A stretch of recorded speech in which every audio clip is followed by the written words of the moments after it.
We're live. Oh, Awesome. wow. As Technology. Technical hitches there. We got there in the end. So brilliant. We can do it.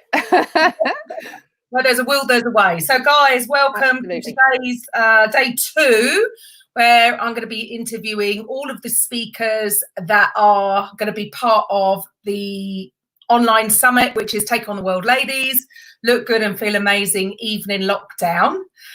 If you haven't got your ticket, it is free. It starts Monday, the 11th of May. So there is a link. I think I've put in Susan's speaker profile, and you can actually get your tickets from there. So without further ado, if you want to share with everybody who you are and what you do, first of all. Okay, so I'm Susan Alrashe, and hi. I'm a health, life and executive coach. I've been in corporate land for about 30 years. That has taken me on a journey overseas. So I've been very fortunate to live in India, UAE and USA. Wow. And now finally back in the UK to help stressed out folks in the UK. What better timing? Well, and actually, I know your story, but I mean, you know, we're all on lockdown, not very happy about it, struggling with it all. But explain to everybody your story about where you were when sort of lockdown started and what's going on a personal level with you, Susan. Okay, so just before lockdown, my last posting was in Hawaii. Please don't hate me for that.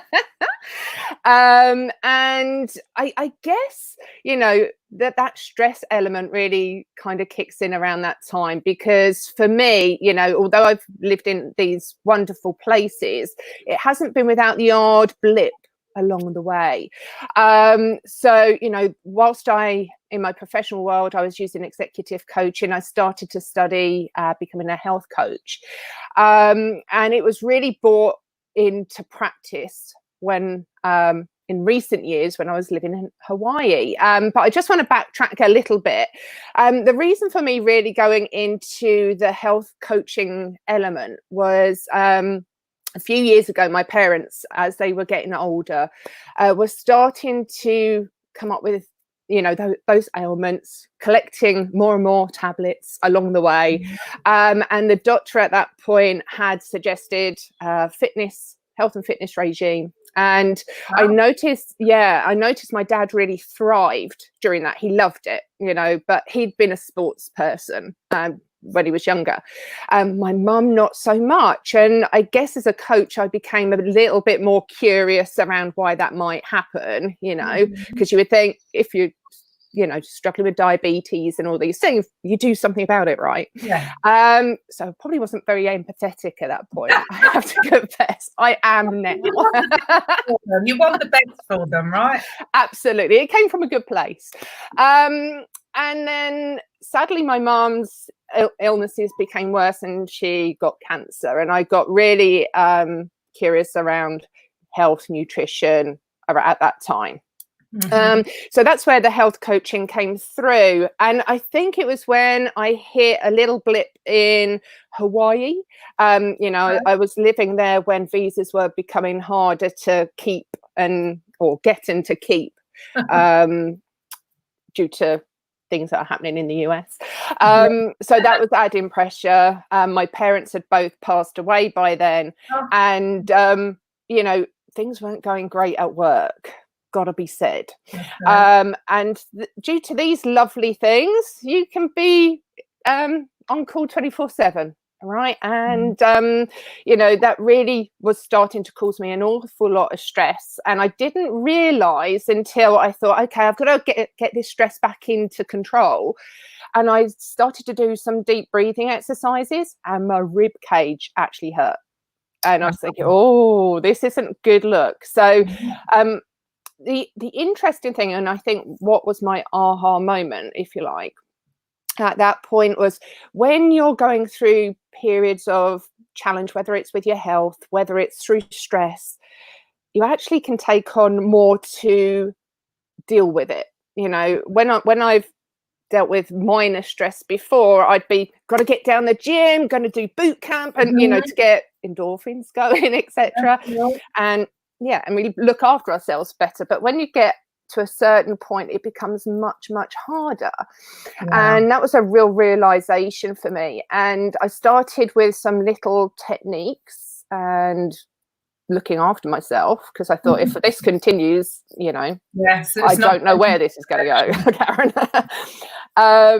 And I had people coming up to me and saying, Sue, what are you doing? Because you look, your skin's better, you're looking a lot better. Not that you looked awful, but you kind of did. And it was funny, people just started to come to me.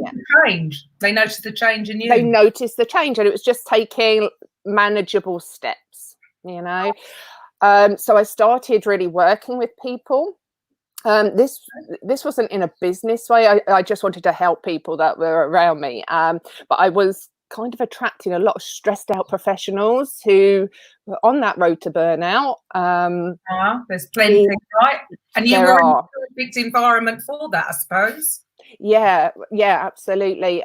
Just to try and get their balance back into play, so they could actually enjoy their life, and then that's really important to me, and really passionate about doing that.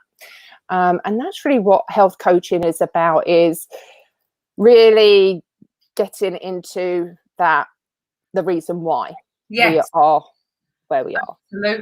Absolutely. And then you can help them progress from there. So do you find that a lot of people might not even realize the state that they're in, because we have become so used to just, especially here in London, you're in the rat race, you've just got to keep going.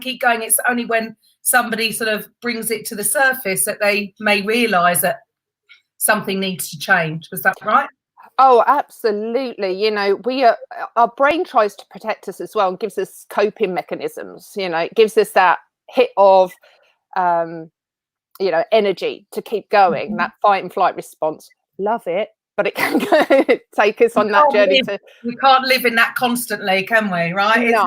Excuses, but absolutely, there's a time and a place, Karen. Time and a place.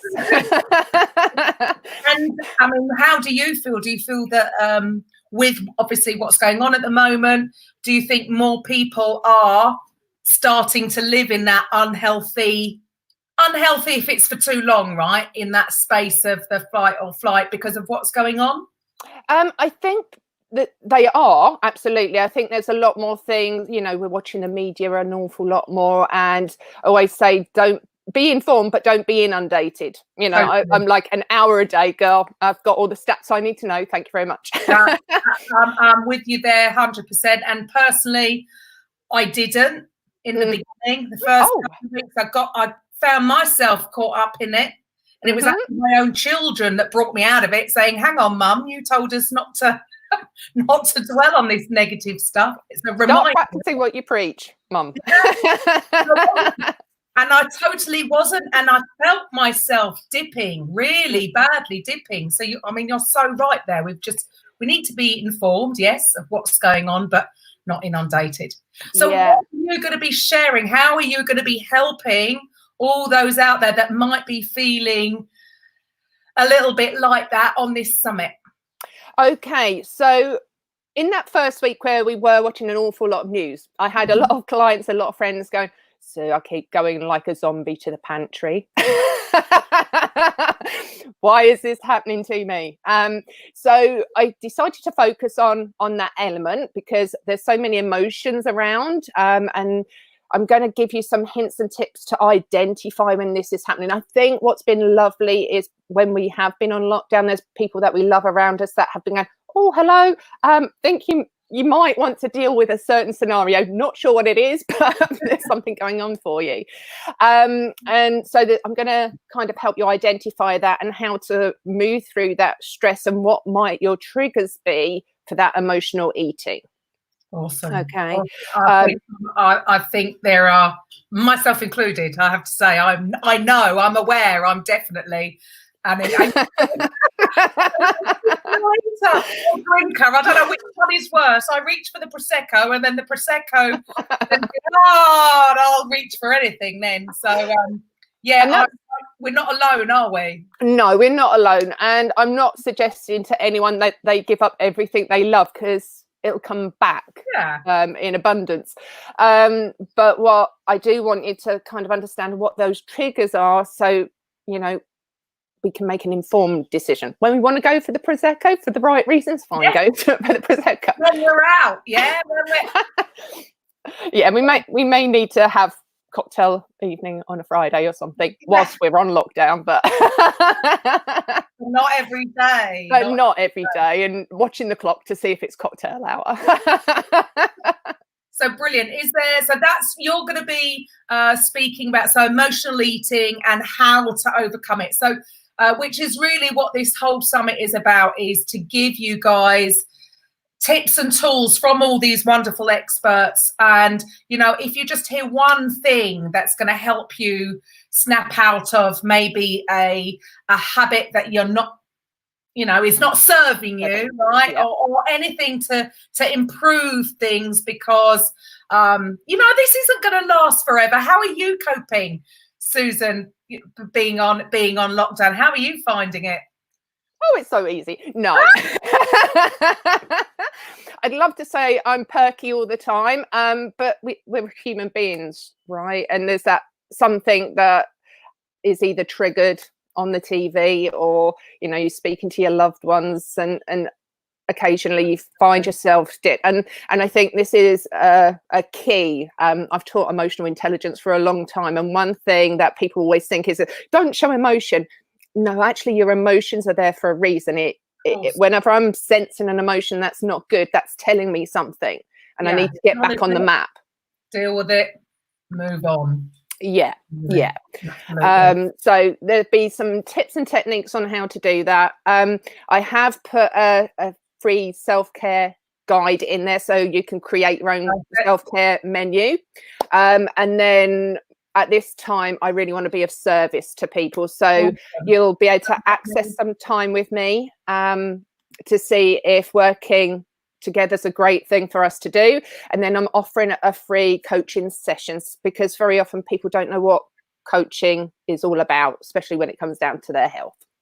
So totally. And it's, you know, at the end of the day, the way I see it, so I mean, it's so funny. I feel I've got 20 speakers here. I feel like I want to take on 19 of them to help me, because I always feel that even as coaches, you know, it doesn't matter where we're at. We all need a coach, right? We all need someone to help us in because there's so many different areas of our lives. So yeah, this is your correct website, isn't it, Susan? It is.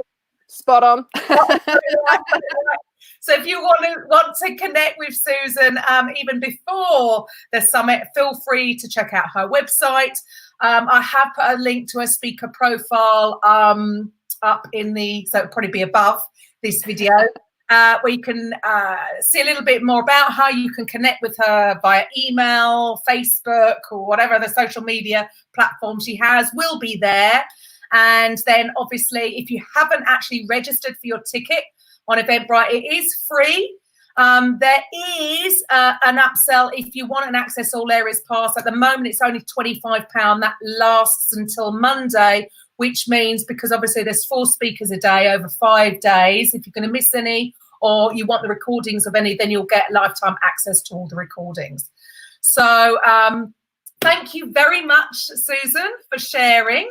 Thank you so much for the opportunity, Karen. No problem. I mean, and I think that the common thread seems to be that everybody, obviously everybody's got a story, right? But everybody seems to have fallen in to the thing that they're now doing, which all of you are here to serve others. You're all here to help as coaches, and that you've fallen into it because you were passionate about it. And I think that really shines through, which is obviously, I think, what we're all looking for, right? Absolutely, absolutely. And you know, as you said, there's so many great speakers. I'm looking forward to sitting down and listening to their sessions. I know. I'm learning loads from all of them. So brilliant. Thank you very much for your time. Thank you. Everybody else, I'll be on later with Jackie Gold at 1 o'clock. And otherwise, we'll see you at the summit. And you. Bye. Stay safe.